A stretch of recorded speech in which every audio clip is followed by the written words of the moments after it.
Nós fomos evacuados quando a Itália declarou guerra à Áustria. Ali aquela zona ficou campo de batalha. Então, todas aquelas misérias, aquelas coisas da guerra, aquelas coisas tudo. Então, um patrício lá que esteve no Brasil aqui em 1907 e contou muita coisa bonita daqui, muita facilidade. Desembarquei em Santos no dia 1º de janeiro de 1922. Sabe, são sonhos, é uma coisa que é difícil você compreender e alguém compreender, porque o que se passa na guerra, naquela época do frio, é impossível. Mesmo eu, às vezes, não acredito a mim mesma que eu fiz isso e que milhares de pessoas, não sou eu, não. Milhares, milhões de pessoas fizeram isso. Porque lá eu tinha cada dia me apresentar na polícia. Por questões políticas, não é? Porque começou um movimento muito grande contra os judeus e então os meus tios no Brasil começaram a pressionar o meu pai e ele realmente veio nessa circunstância, né? A minha história é diferente de todos os outros, porque eu venho aqui para fazer turismo, para ficar um mês. Aconteceu que fiquei conhecendo uma mocinha e casei e fiquei.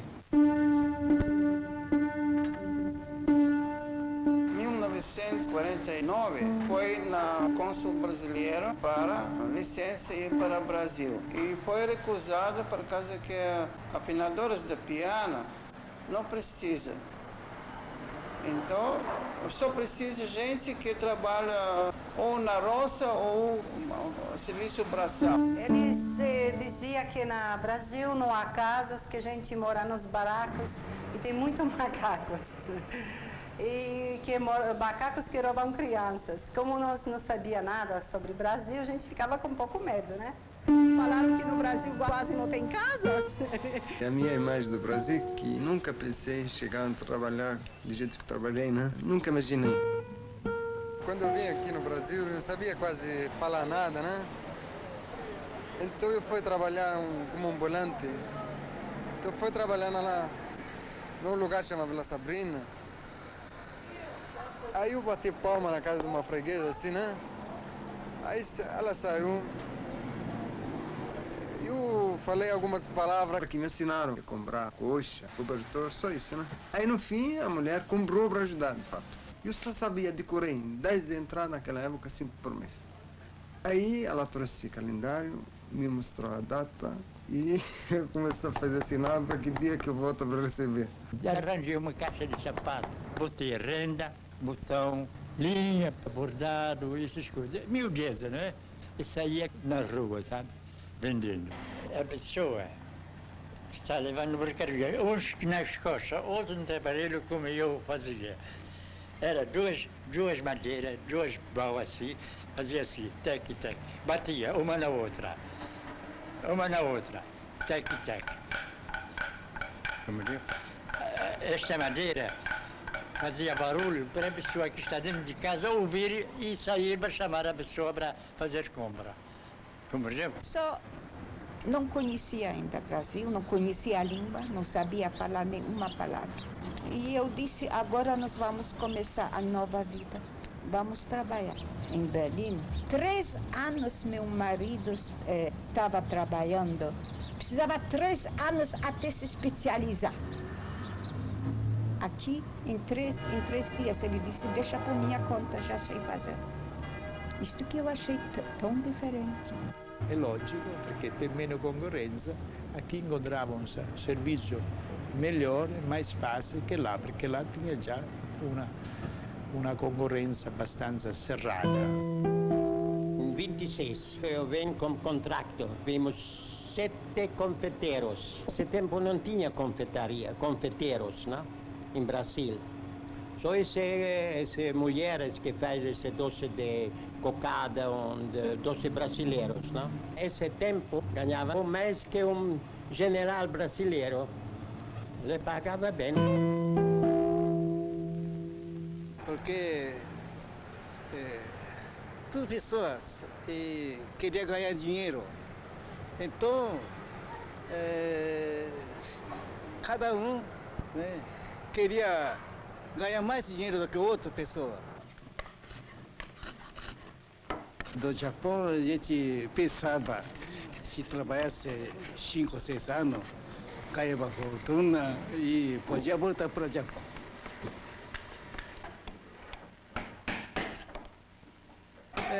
Família japonesa não tem preguiça mesmo. Assim, tinha muita vontade de trabalhar.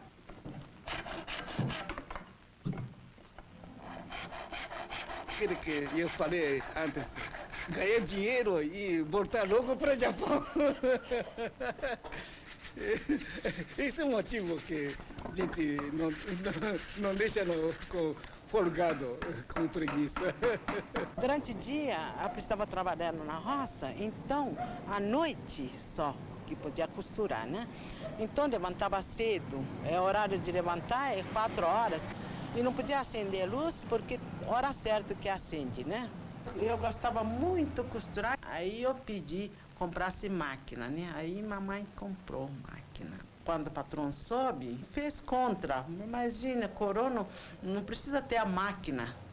Porque se põe a acender a luz, o patrão fica bravo, porque gasta, né? Então, antes é escuro, tem que ser vera ou acender a claridade de lenha que a gente trabalha, sabe? Então eu fazia muito trabalho com claridade de lenha. Nós que vínhamos numa realidade diferente da que encontramos a respeito do trabalho, a gente ficava chocado, porque no regime daqui só o chefe da família carregava para o orçamento familiar, diferente do que a gente conhecia nas nossas terras, em que, pelo menos no interior, no serviço agrícola, todo mundo, desde criança, trabalhava. Calculo que essa questão do enfoque do trabalho do brasileiro, naquela época, tinha muita fartura. O espírito de avançar, de ver o horizonte para a frente, ainda não existia. Usa-se muito a expressão ganhar dinheiro com a cabeça. Trabalhar para burro e português, né?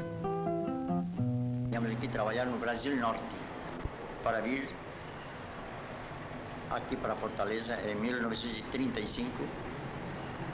Eu, que tencionava vir na qualidade de missionário, pensava ir trabalhar no interior, no meio de selvagens, no meio de nossos índios, afinal. Nesse sentido, me preparava copiando músicas, copiando poesias, enfim, prevendo o meu futuro, mas no meio de selvagens, não de gente civilizada como eu encontrei. Um missionário, né, italiano, achou que devia traduzir para o tucano essa famosa canção Mamma son tanto felice. E ele então traduzia, assim, aquela noite ali de manhã se levanta, o dia das mães, né? E diz, minha mãe não está aqui, estou lembrando minha mãezinha. Então essa velhinha, venha cá como fosse minha mãezinha, venha aqui perto de mim. E abraçou a velhinha e começou a cantar Mamma son tanto felice em tucano. Foi um desastre. A pobre da velhinha não sabia como fazer. Todos os outros olhando, achando graça. Achando, mas o que está fazendo?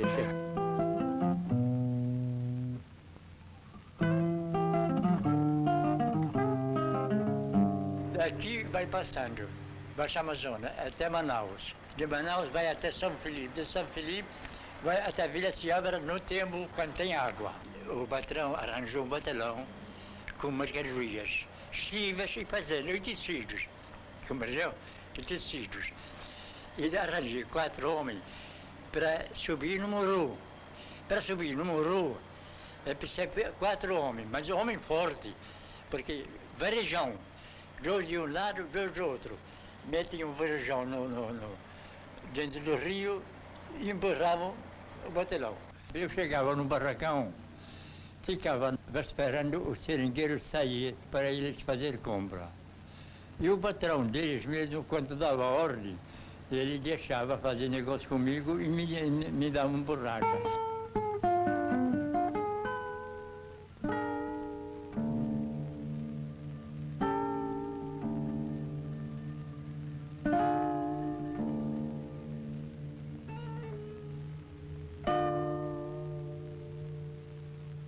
Recife é quase uma vila. Mas eu acredito que naquela época tinha mais de 2.000 ingleses aqui. O maior número era funcionário do Western Telegraph. Depois, nas usinas de açúcar, naquele tempo, os técnicos eram ingleses. Nas fábricas de tecidos, todo técnico era inglês. Mas houve uma época, quando meu pai veio para cá para trabalhar na Western Telegraph, em Londres, nas estações do Underground e outros lugares, havia placar dizendo: "If you want to die of yellow jack, go to Pernambuco, Brasil." Querendo morrer de febre amarela, vai a Pernambuco, Brasil. Só quase todo domingo, a maioria da colônia ia lá para tomar seu chá às 4 horas, 5 horas. Tem os esportes. Como todo britânico gosta de esportes, no caso específico do futebol no Brasil, o que trouxe a primeira bola foi o Charles Miller e foi com ele que começou o futebol no Brasil. Então o Charles Miller foi mandado a estudar no sul da Inglaterra, aí ele veio e trouxe uma bola embaixo do braço e um par de chuteiras. Sem imaginar que no Brasil ninguém conhecia isso. Não existia nem chuteira nem bola, certo? Não, Charles Miller, segundo conta, ele foi excelente. Da época dele, ele era o melhor. Uma das razões pelas quais nós optamos por Brasil foi precisamente essa composição da população brasileira. O imigrante, quando chega no Brasil, se ele é asiático, não se vai sentir fora de casa porque vai encontrar muitas pessoas com características da etnia asiática. Se ele é africano, encontra muitos africanos, encontra muitas pessoas escuras da cor dele. Então isso facilita muito a adaptação e, digamos, o firmar-se e o sentir-se à vontade.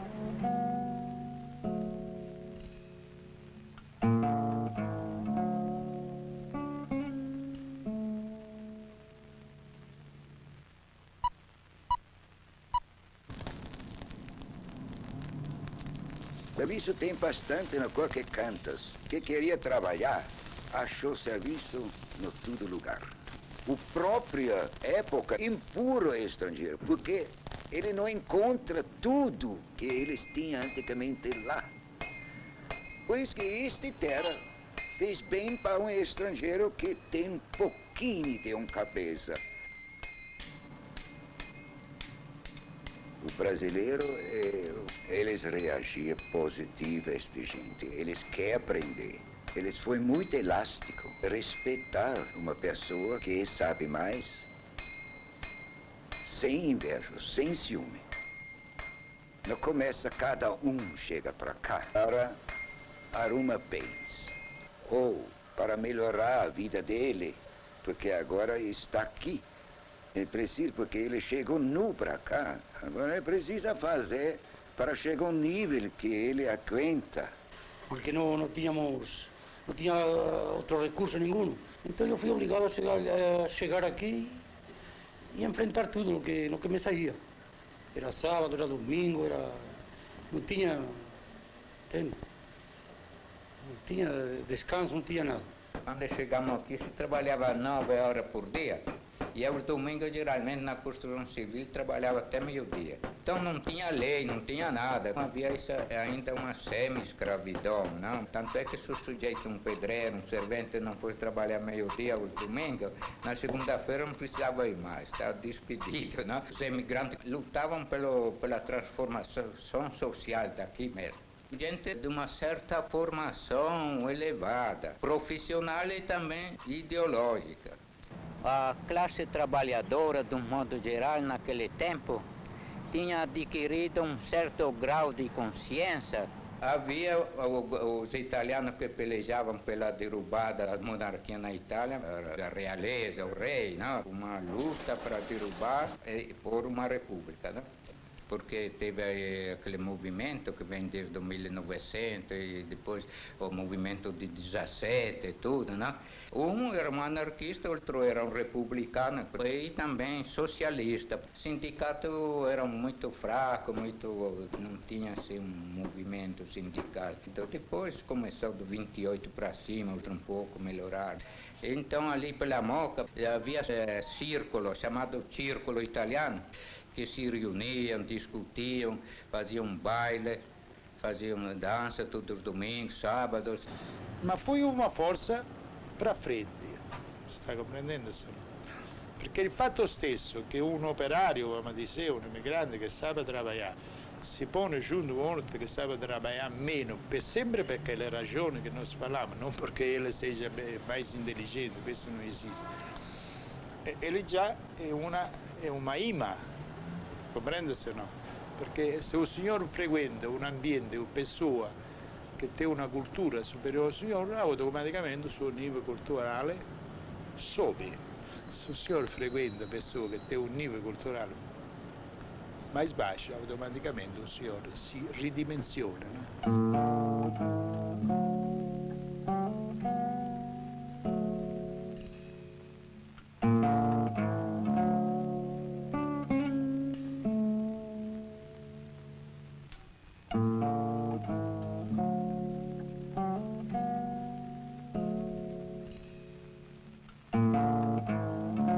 Que a pessoa trabalhando contribui muito mais que conversando. Eu não puxo para nenhuma partida, para nenhuma religião, para nada. Eu sou uma pessoa completamente neutra. A massa trabalhadora desejava uma transformação da sociedade para poder ter um nível de vida mais digno. Tempos atrás, pensava-se por uma saída de caráter radical, violento. Hoje, na minha opinião, tem muita possibilidade o país para sair desta situação, sem recorrer a uma forma violenta. Perché le rivoluzioni hanno dimostrato che si elimina una classe e si crea un'altra classe di sfruttatori. Una rivoluzione è compatibile solo in determinati momenti per derubare un regime tirannico, ma per instaurare la libertà, non un'altra dittatura. Di serie, perché questa è la dittatura dello spobrio, no, questa è conversa, è demagogia. O si fa una rivoluzione per liberare uomini, se no questa rivoluzione non serve a niente. Cioè passare il potere da mano di un gruppo per un altro gruppo, perché il potere, è vero, è conservatore, è reazionario per sé mesmo.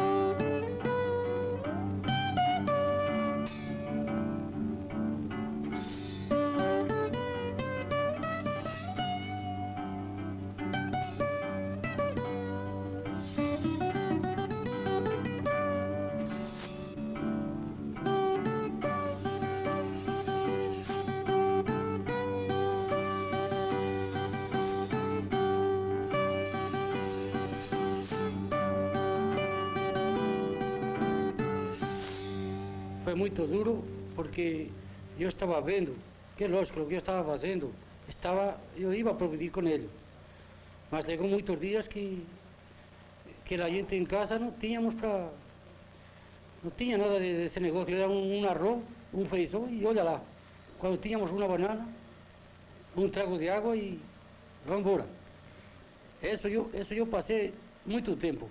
E a minha mulher também sempre era contra de mim por esse particular. Ela falou, está fazendo isso, a gente não tem para comer. Falei, bom, mas não está passando. Mas a gente se está privando de tudo. E eu falei, bom, tem que privar-te de tudo para ver se amanhã a gente tem alguma coisa, né? Quanto você ganha? 10, gasta 8. Economizar 2. Bota balde.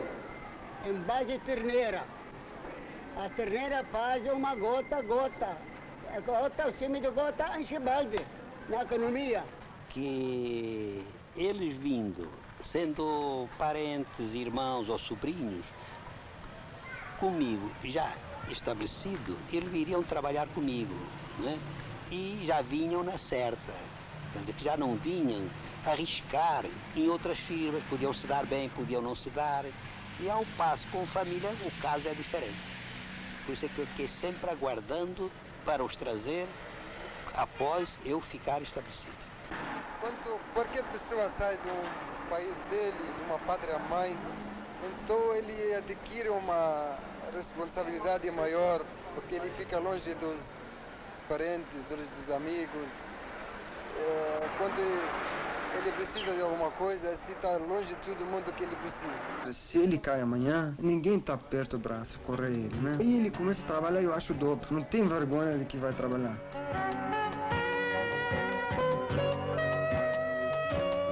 Porque ele trabalha não 8 horas, 18 horas e 20 horas, porque ele tem gosto para fazer. Ou às vezes ele tem mal para fazer. Ninguém prende ele, ninguém tapa ele. Não pode. Aqui pode tudo.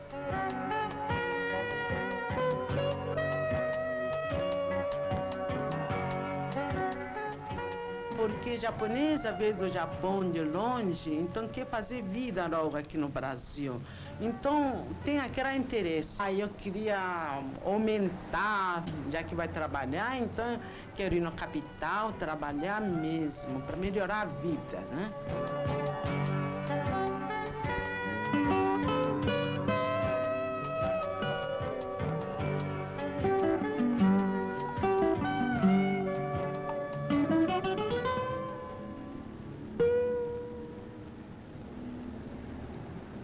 Eu me entrosei com a música aqui no Brasil. A música me entrosou no trabalho, nas emoções, e tive experiências muito lindas pessoalmente. No mesmo tempo de anos, vêm aqui muitos intelectuais da Europa, de diversos países. E vêm pintores, vêm escritores, vêm escritoras até, vêm artistas, vêm músicos. Isso tudo ajudou a formar a cultura brasileira.